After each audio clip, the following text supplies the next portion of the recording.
Hey everybody, this is Donna. Let's see what's in my Carnivore refrigerator. I have this thing from Dr. Sivas. Snacking is always an emotional event on a bright pink sticky on my fridge, and sometimes I disregard it.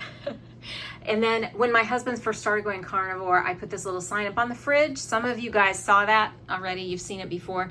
This Kitchenaid refrigerator, the ice maker and the water dispenser don't work, but I don't care. It's 25 years old and is really hanging in there. Thank you, Kitchenaid. I appreciate you. I love Kitchenaid kitchen products, and they are not paying me. Let's see what's in my carnivore refrigerator. In the back, you will see some sauerkraut and kimchi. My husband sometimes feels better if he has that with his meat. It just helps him digest it better. So I keep a little on hand for him. He also really likes ghee, so I have some ghee for him. This is some clean ingredient, half and half. Sometimes he will have a little bit of coffee with a splash of that. He's not a big coffee drinker, but sometimes he is writing a book, and you know, when you got to drink coffee when you're writing a book. He doesn't smoke cigarettes or drink whiskey, so there you go. This is my raw dog food. I have a dog. Some of y'all know that my older dog Frodo passed away a little over a week ago. I'm still crying about it, but this is for our little girl dog who's 6, and her name is Luna. I feed her a combo of this and kibble just for cost's sake. I break it up. Here is a bunch of deviled eggs that I made up. Now these I mixed the yolks with mustard, clean German mustard, and then some avocado oil mayo. You really have to look at the ingredients when you buy avocado oil mayo, because some of those supposed avocado oil mayos they've got a bunch of canola oil or soy in them, and then they add like an idea of avocado in there so they can call it that. But this is actually, I use the Chosen brand. Let me get that, pardon my finger in front of the camera. Chosen Classic Mayo, 100% pure avocado oil. Let's pull up the ingredients. Avocado, water, yolks, whole eggs, vinegar, mustard. Now we got to be careful of that word spices, right? Rosemary extract. So this is pretty clean. I get this at Costco. It was just on sale for an amazing price, so I bought like 4 jars of it. But a lot of times I will make bacon mayo or bacon grease mayo or butter mayo to have a fully carnivore compliant mayonnaise. I have done that plenty of times, but in just transparency sake, I didn't do that with this batch. All right, so this is my husband's leftover T-bone steak from yesterday. He'll finish that probably tomorrow. And then I cooked up a bunch of beef ribs in the air fryer yesterday, so that's what's back there. More T-bone steaks back there.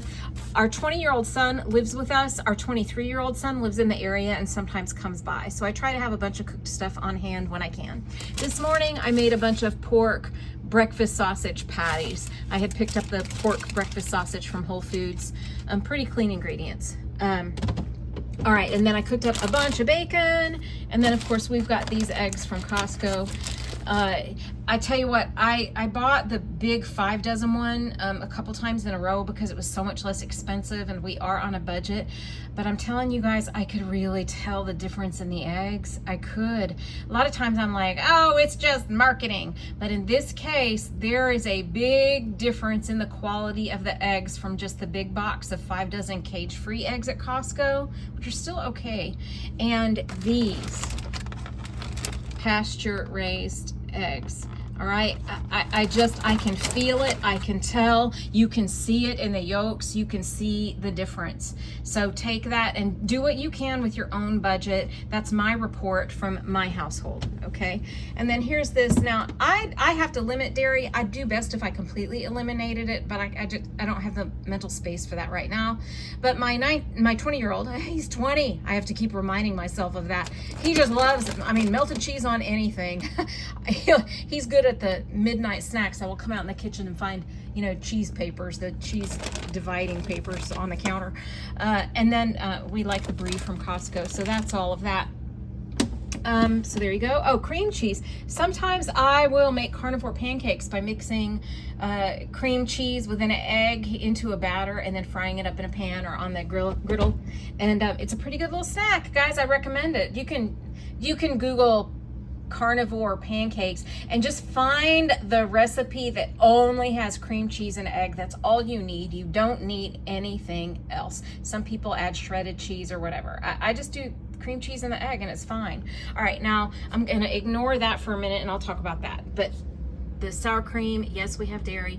There's heavy whipping cream. It's clean ingredient heavy whipping cream. I've got another brand in the garage fridge. The feta, it will take us forever to go through that. I like to have that on top of scrambled eggs. I think behind that is a little parm. So yes, we do have dairy. A lot of times it's because my 20-year-old, he's metabolically healthy. He's great. He eats a lot of meat, a lot of protein, eats great, and he really likes the cheese. So there you go. I bought this maple syrup a while back. It's high quality maple syrup. I never ever have maple syrup ever, although I do love it.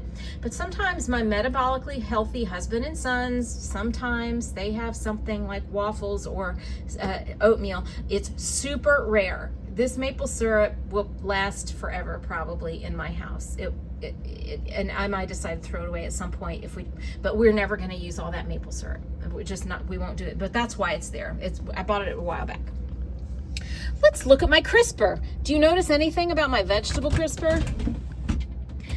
Who can relate to many, many times of throwing away soggy brown soup that used to be spinach from your vegetable drawer? I haven't done that in 2 years. I haven't thrown away any rotten vegetables. I have not cleaned up any vegetable rotten swamp soup from my crisper drawer in 2 years. The only time anything goes in here is if I have bought a bunch of meat and haven't cooked it yet. I'll put it in there until I batch cook. So that's that. But here's where the meat is really supposed to go, in this drawer. But I just did all that batch cooking, so it is empty right now. Let's look at my door. There's hints from Carnivore. Somehow we ended up with this jam. I think it was from a gift box.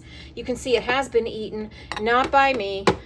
My husband did go off of Carnivore for a while. He's getting back to it, but he did have the jam. He also knows a lot about Indian cooking, so we have some Indian spices, chai spices here. He knows how to make chai. Yeah, that's a beer. That's for my father-in-law who comes over sometimes. And I don't know, these are other like I don't know. My husband uses supplements sometimes. So, and then I've got, let's see, more Indian spices here, some horseradish. I bought this thinking it was clean, but I didn't look carefully enough. There's a little sugar in that, so I don't know what I'm gonna do with that horseradish. That's pickle masala. Again, my husband knows a lot about Indian cooking, Indian spices. And then here's like a bunch of mustard and mayo. And I do have some pepperoncini peppers back there. This is that's not actually Chalk Zero jam back there. That's bacon grease mayo that I had made. Let's see, some Tabasco somebody made for us, and jalapeno. Now I want to give you a warning about this. This is like, I'm a big ingredients reader, but I just miss things sometimes. And I got this Sir Kensington's Dijon mustard, and it's got cane sugar in it. I probably should just get rid of it. There's not much left, but there it is. All right, and then we don't use a lot of these. Okay, we use Cholula. Occasionally we'll use a splash of apple cider vinegar in something, occasionally a splash of lemon juice, but there's some oils over here I'm going to be getting rid of. And there's red wine vinegar, white wine vinegar, and then fish sauce, which is okay. But this mustard oil, I don't know. My husband uses it for mustard packs, actually, not to eat, but to as a poultice, you know, as a whatever. I don't know. He knows what he's doing. I don't know what that man is doing half the time. So that is my Carnivore refrigerator. In my garage fridge, I have like backup half and half, backup eggs, backup, we've got sparkling water out there, Topo Chico out there and stuff like that. So that's what's in my Carnivore refrigerator. I hope you guys enjoyed it, and let me know what is in your Carnivore refrigerator. I'd love to know. Bye now.